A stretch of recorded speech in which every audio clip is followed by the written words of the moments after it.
students. This is Dr. Neeraj, and we are discussing the fifth part of the revision summary of classical mechanics. And today I am going to discuss canonical transformations and generating function with you. And this topic is very important, as almost every time a question is being asked from this part. But before discussing the canonical transformation, you must know about the transformation.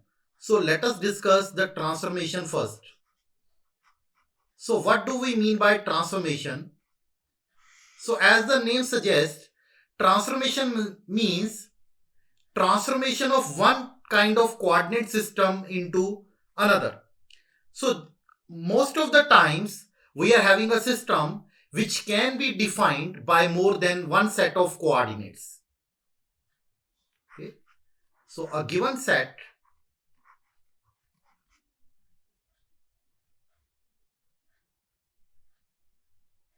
can be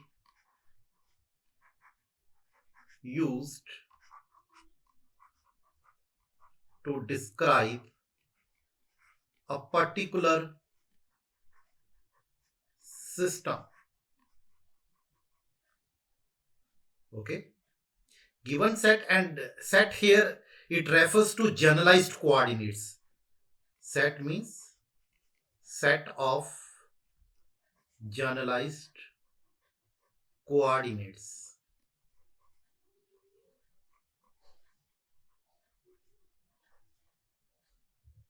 So many times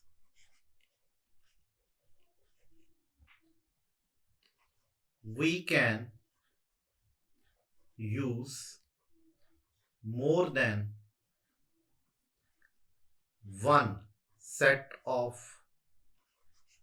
coordinates to describe the same system. तो यहां पे मैं एक example लूंगा बेटा. For example, अगर आप 2D system discuss कर रहे हैं, मोशन इन अ प्लेन के लिए, जिसको बोलते हैं motion in a plane, it can be described by Cartesian coordinates. मान लेते हैं कि मोशन एक्स वाई प्लेन में था, तो वहां पे Cartesian coordinates x y they can be used, and you can also use plane polar coordinates. Plane polar coordinates भी यूज कर सकते हैं बेटा, r theta. And many times it happens that one of these sets it is more comfortable for us to use with that particular kind of system.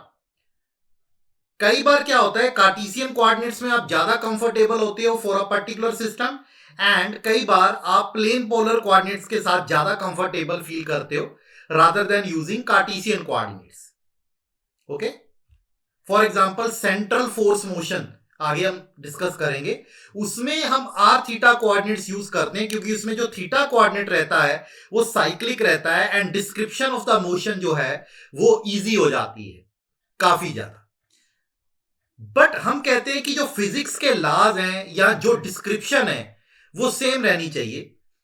So even if I am describing the same system by different set of coordinates, तो मेरे पास एक methodology होनी चाहिए बेटा to convert one set of coordinates to other, so that I can transform the information obtained in terms of one set of coordinates to another set of coordinates. तो इसको बोलते हैं transformation. Okay. So transformation means one set of coordinates को आप क्या कर रहे हो बेटा, अनदर सेट ऑफ कोऑर्डिनेट्स में आप ट्रांसफॉर्म कर रहे हो. जैसे आप कार्टेशियन टू स्फेरिकल पोलर करते हो, कार्टेशियन टू सिलेंड्रिकल करते हो, सिलेंड्रिकल टू स्फेरिकल पोलर करते हो, and so on. So these are called transformation. तो जो आप रिलेशन करते हो x y z and r theta phi, those are transformation equations और रिलेशंस. एंड जो एक्स वाई जेड और रो फाई जेड या एस फाई जेड में आप करते हो, those are called transformation relations. Okay. तो अब इसमें टाइप्स आती हैं बेटा. The first one is point transformations. तो पॉइंट ट्रांसफॉर्मेशंस आपकी क्या रहती हैं इसमें? तो पॉइंट ट्रांसफॉर्मेशंस होती हैं अगर आपकी इस टाइप की है, अगर जिसमें सिर्फ आपके कोऑर्डिनेट्स आते हैं, मोमेंटा नहीं आती. तो देखिए मैंने क्यूजे एंड टी लिया है इसमें. They are function of coordinates alone. Okay. तो जो कॉन्फ़िगरेशन स्पेस होती है बेटा आपकी, कॉन्फ़िगरेशन स्पेस की जो ट्रांसफॉर्मेशन होती हैं, ठीक है, configuration space transformations are called point transformation. are called point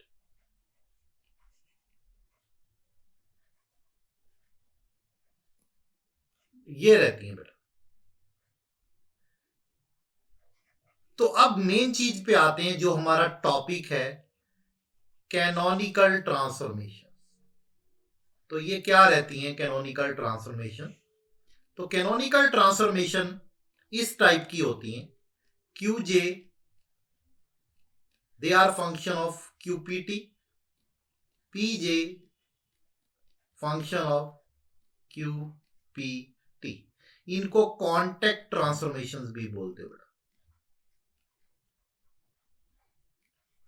contact transformation. Okay. तो अब इसमें देखते हैं कि कैनोनिकल होने के लिए क्या कंडीशन है. Now for QJ PJ, that is the new set of coordinates to be canonical. जैसे कि आपके ओल्ड सेट ऑफ कोऑर्डिनेट्स से, और उनको आप बोल रहे थे QJ and PJ. Okay, clear?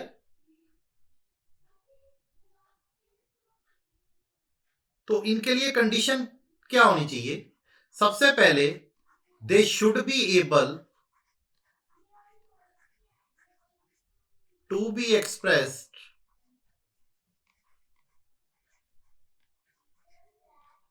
in Hamiltonian form of equations. जो हैमिल्टन इक्वेशंस भी आप बोलते हो. New coordinates I am talking about. तो उनके हैमिल्टोनियन को हम K से डिनोट कर रहे हैं बेटा. ओल्ड सेट के लिए you are denoting it by H. तो न्यू सेट के लिए नया Hamiltonian it has changed now. Okay.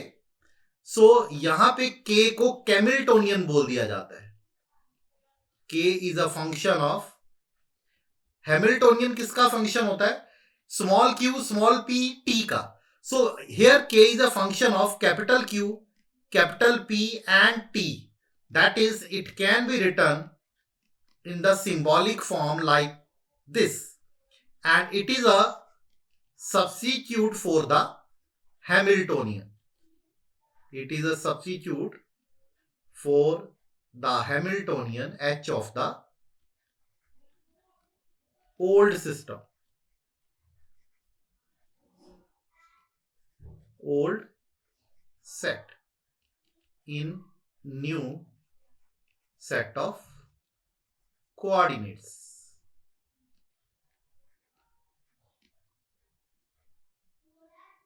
Okay, and then we find that कि जो इनकी ट्रांसफॉर्मेशंस रहती हैं बेटा, ठीक है, transformations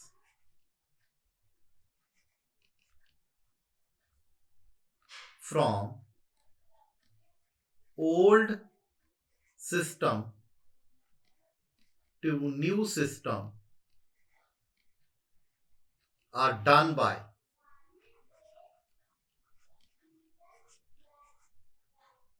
generating function f।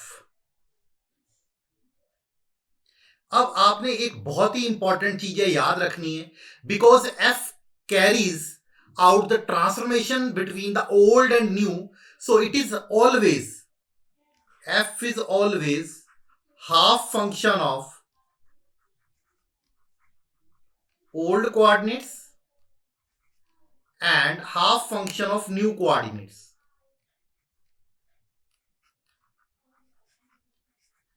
Half function of new coordinates. कहने का मतलब यह है बेटा कि while forming the generating function, एक कोऑर्डिनेट आपको ओल्ड सेट में से लेना है और एक कोऑर्डिनेट आपको न्यू सेट में से लेना है, and accordingly we are having 4 forms of the generating function. Okay, तो फॉर्म्स क्या क्या हैं? Then I will tell you a trick to remember these forms. Forms of the generating function. तो फर्स्ट फॉर्म रहती है बेटा आपकी small Q capital Q t. तो देखिए मैंने एक कोऑर्डिनेट ओल्ड सेट में से लिया है और दूसरा कोऑर्डिनेट जो है न्यू सेट में से लिया है। तो यहां पे because it is a function of small Q, तो डिपेंडेंट वेरिएबल पी हो गया। तो इसके लिए पी को आप लिखते हो बेटा करली F1 बाय करली Q, and capital Q is already there in F1, तो कैपिटल पी रह गया, and it is defined as and k minus H रहता है बेटा आपका करली F1 बाय करली टी। तो पहले मैं लिख देता हूं बेटा, then I will tell you how to remember this equation. Then small Q capital P T, तो इसमें रिलेशन रहते हैं बेटा आपके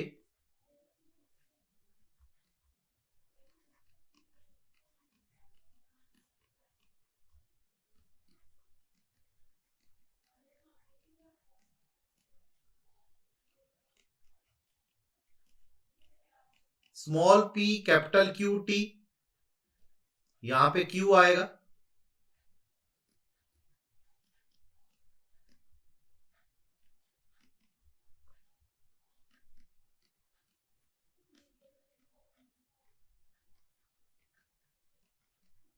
तो मैं आपको 2 ट्रिक बताऊंगा बेटा याद रखने के लिए, जो आपको किसी भी और प्लेटफॉर्म पे नहीं मिलेंगे। So I will be telling you 2 of the tricks.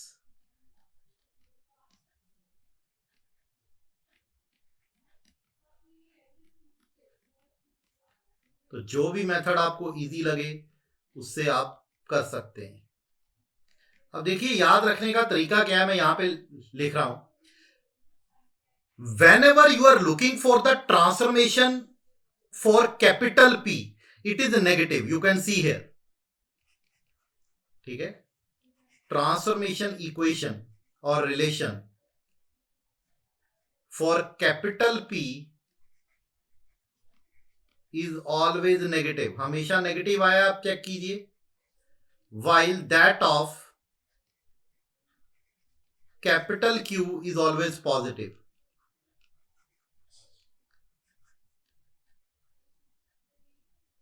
Okay, and completely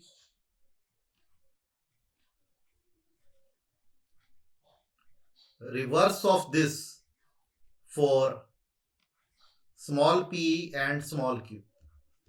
आप यहां पे नोटिस कीजिए, मैं आपको हाईलाइट करके दिखाता हूं, देखिए दिस वन कैपिटल P का नेगेटिव आया है, यहां पे भी कैपिटल P का नेगेटिव आया है, और कैपिटल Q का देखिए आप, कैपिटल Q का पॉजिटिव साइन, और स्मॉल p का यहां पे देखिए, स्मॉल p वाले आपने 2 लिखे हैं वो पॉजिटिव आए हैं, एंड स्मॉल q के देखिए दोनों ही आपके नेगेटिव आए हैं। तो एक तो ये मेथड है बेटा याद रखने का, और दूसरा मेथड अब ये है, तो यहां पे we can say it is a mnemonic to remember generating function.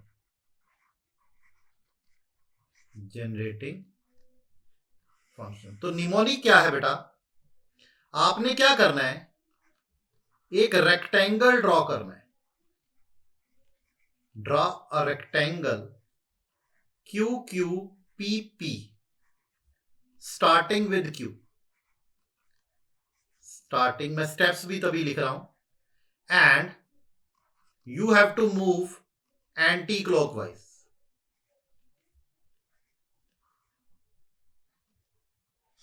moving anti-clockwise. Then you have to identify the four functions. Identify the four functions depending on different variables.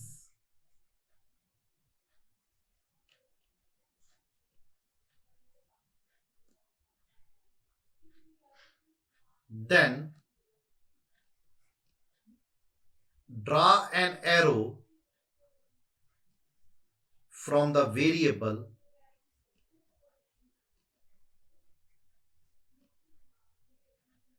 which is to be obtained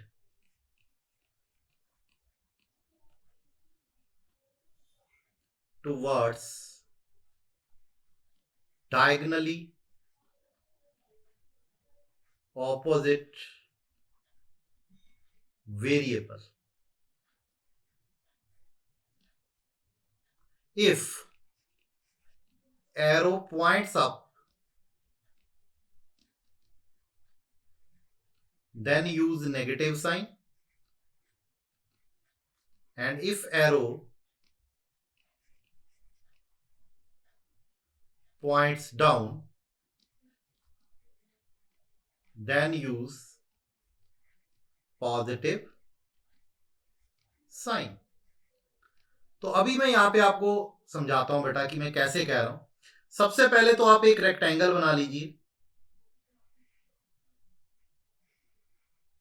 इस तरह से। Okay, यहां पे capital Q, small Q, capital P, small P. अब देखिए हर एक as जो है इसका, एवरी एज, उसमें दो कोऑर्डिनेट हैं आपके। अब आपने F1 क्या लिखा था स्टार्टिंग में, आप खुद चेक कीजिए। F1 was a function of small Q and capital Q. Anticlockwise, it should have been anticlockwise. Just wait,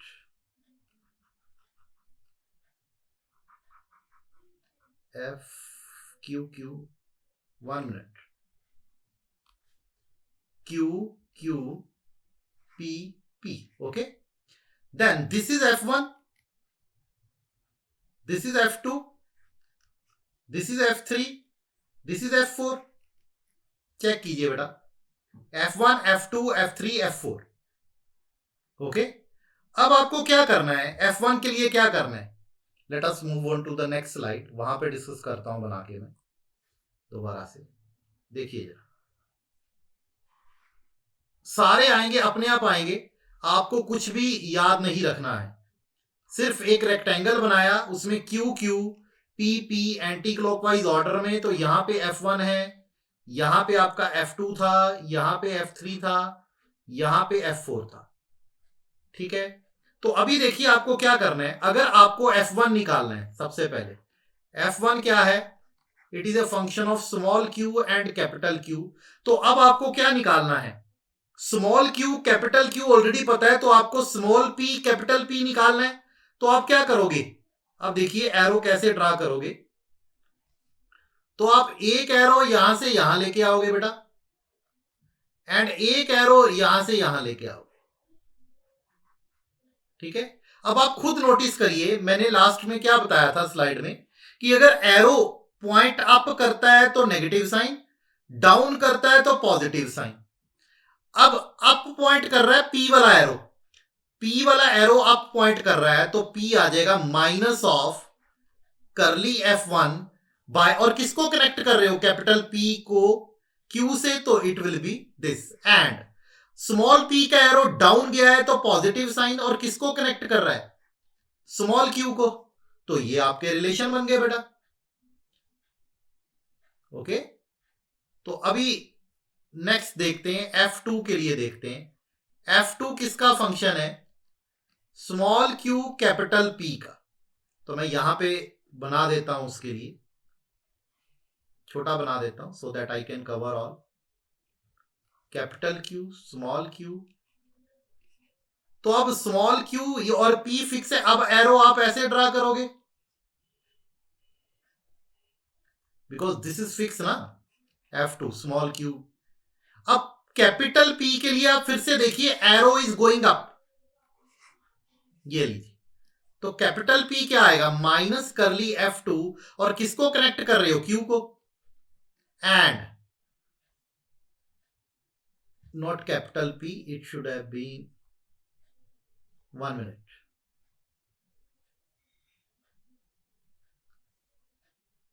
Arrow should have been pointing downward, na?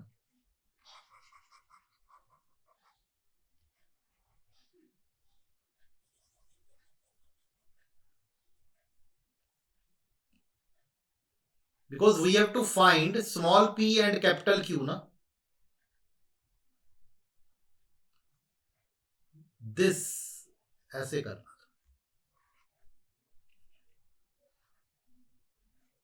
तो आपका capital Q, both the arrows they are pointing down now, so आपका capital Q आ जाएगा करली F2 bye करली P, and small p आ जाएगा करली F2 bye करली Q, दोनों पॉजिटिव।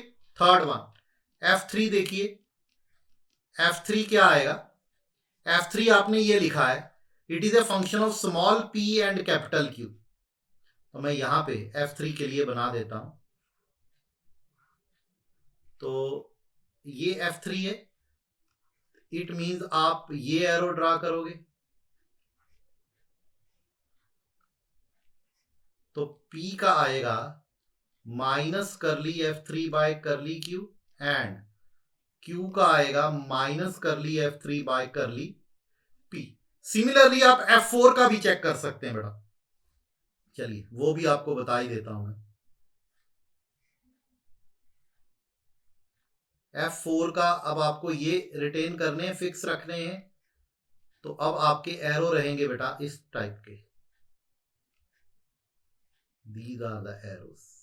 तो कैपिटल Q का एरो आपका नीचे गया है, देखिए F4 small p capital P, capital Q का नीचे की ओर गया है, तो वो पॉजिटिव साइन के साथ आएगा, एंड Q का ऊपर की ओर गया है, तो वो नेगेटिव साइन के साथ आएगा। तो देखिए सारे फार्मूले हमने इस निमोनिक्स के साथ निकाल लिए। ओके, तो कैनोनिकल ट्रांसफॉर्मेशन प्रूव करने का मेथड क्या होता है? कंडीशन नोट कर लीजिए, फिर एक क्वेश्चन हम डिस्कस करते हैं। Condition for transformation to be canonical. तो अभी मैं आपको दो ही मेथड बताऊंगा, लेटर ऑन पॉइजन ब्रैकेट से भी होता है, तो पॉइजन ब्रैकेट का मेथड मैं बाद में डिस्कस करूंगा।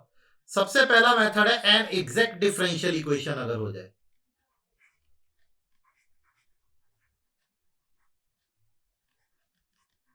एन एग्जैक्ट डिफरेंशियल कंडीशन बन जाए। एग्जैक्ट डिफरेंशियल क्या बन जाए? PD Q minus capital PD Q, या capital PD Q minus small PD Q, DF, where F is the generating function, F is the generating function. Okay, second है bilinear invariant condition.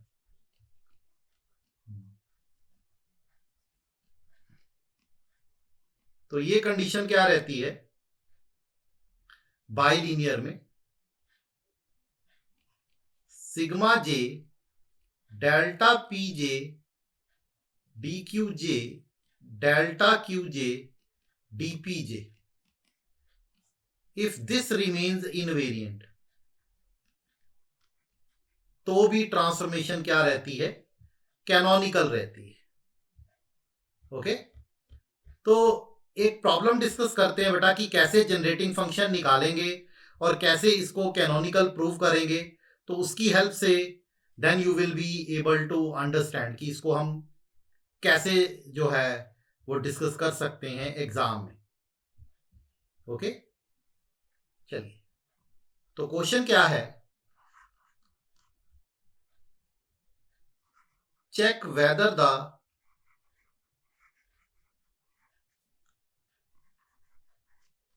transformation is canonical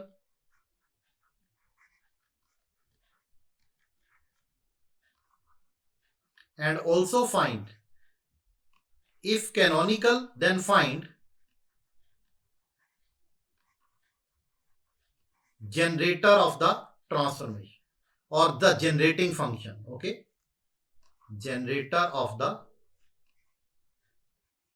transformation.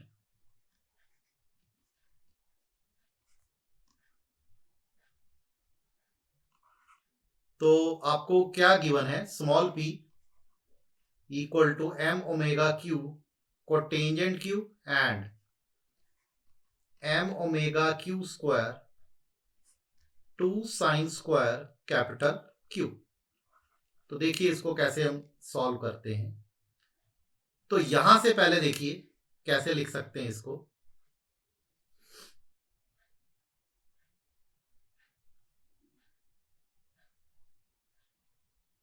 So cotangent Q P by m omega Q, differentiate both sides, differentiate both sides. तो क्या बनेगा बेटा? Minus cosecant square Q D Q 1 by m omega तो constant है, यहां पे chain rule लग गया. dp by Q minus P D Q by Q square, या u बाय v फॉर्म से भी आप कर सकते हैं. तो यहां से डी क्यू निकाल लीजिए बेटा, क्या आता है. तो ये कोसिकेंट स्क्वायर क्यू उधर जाके साइन स्क्वायर क्यू बन गया बाय m ओमेगा. इस माइनस को आप कंज्यूम कर लो, यहां पे ऑर्डरिंग चेंज कर दो. तो P D Q by Q square minus DP by Q, ये बन गया. तो अब हम चेक करते हैं, इसके लिए क्या करना था? Capital P D Q minus small P D Q. तो कैपिटल पी डी क्यू के लिए अब डी क्यू आप निकाल चुके हो, पी आपको गिवन है ऑलरेडी. ओके, तो पी की value m omega Q square by 2 sine square Q, और डी क्यू आपने क्या निकाला है? This sine square Q by m omega along with it pdq by q square minus dp by q. Okay, साथ में minus P D Q as it is, क्योंकि small में ले आए हैं. अब यहां पे देखिए कुछ टर्म्स जो हैं वो कैंसल आउट हो जाएंगी आपकी. तो जैसे ये sine square Q, M omega cancel. Okay, अब इसको मल्टीप्लाई करूंगा तो क्यू स्क्वायर भी एडजस्ट हो जाएगा आपका. तो क्या बनेगा? इट विल बी, देखिए पी डी क्यू बाय 2 रह जाएगी फर्स्ट टर्म बेटा. देन इट विल बी, एक क्यू कट जाएगा तो it will be Q DP by 2 minus P D Q. इन दोनों टर्म्स को एडजस्ट करेंगे तो it will be minus P D Q by 2 minus Q D P by 2. तो minus 1 by 2 अगर मैं कॉमन लेता हूं बेटा, it will be P D Q plus Q D P, and it can be written as minus 1 by 2 of D of P Q, या फिर आप इसको ऐसे भी लिख सकते हैं minus D of P Q by 2, which is an exact differential ना, which is an exact differential. So the given transformation is canonical. D of PQ by 2 आ गया. So therefore given transformation is canonical. Okay, तो अब generating function क्या हो सकता है? So therefore generating function half P Q, जिसका exact differential आया, क्योंकि हमने डिस्कस करा था बेटा यहां पे कि ये डीएफ जो होता है वो जनरेटिंग फंक्शन रहता है. ओके, तो half P Q, but generating function में एक ओल्ड होना चाहिए, एक न्यू होना चाहिए. तो मैं स्मॉल पी की यहां पे वैल्यू डाल देता हूं. क्यू ऑलरेडी रखता हूं तो स्मॉल p मेरे को ये गिवन है m omega q cotangent q, तो half m omega q cotangent capital Q साथ में स्मॉल q, तो it will be half m omega q square cotangent q. So this is the generating function. Okay, आप small q को भी change कर सकते थे इनडायरेक्टली, स्मॉल q को चेंज कर सकते थे, उससे भी आप निकाल सकते. ठीक है, वेरियस फॉर्म्स आर देयर, तो जो भी आपको ठीक लगे. So this was all about today's lecture बेटा. तो नेक्स्ट लेक्चर में पॉइजन ब्रैकेट और उससे रिलेटेड क्वेश्चन मैं डिस्कस करूंगा. ओके, तो इसी तरह बेटा step by step, topic by topic हम डिस्कस करते रहेंगे. तो एजू अंकल का मटेरियल अब आप देख ही रहे हैं कि आपको एक तो नोट्स की फॉर्म में प्रोवाइड किया जाता है, पीडीएफ की फॉर्म में, हार्ड कॉपी की फॉर्म में, और मोर ओवर हम इसी तरह के वीडियो सेशन लेके आ रहे हैं ताकि आपको हर एक टॉपिक की क्लैरिटी हो सके, हर एक सब्जेक्ट की पूरी क्लैरिटी हो सके, आपके जो भी डाउट्स हैं वो क्लियर हो सके. सो सारे के सारे सॉल्यूशन आपके जो भी मोबाइल ऐप है एजू अंकल की, अगर आपने वो डाउनलोड कर रखी है तो आप अपने डाउट्स उसके ऊपर भी पोस्ट कर सकते हैं. तो जो भी आपके डाउट्स हैं वो एक्सपर्ट्स से सॉल्व किए जाते हैं, तो वहां पे you can get the solutions for your doubts. तो and you will be having the access over free videos and the content related to your study, and there are consistent selections under all India rank 100 since 2016. So it is the best educational platform, तो इसको join कीजिए बेटा. तो next video में मिलते हैं बेटा next topic के साथ. Take care, bye bye.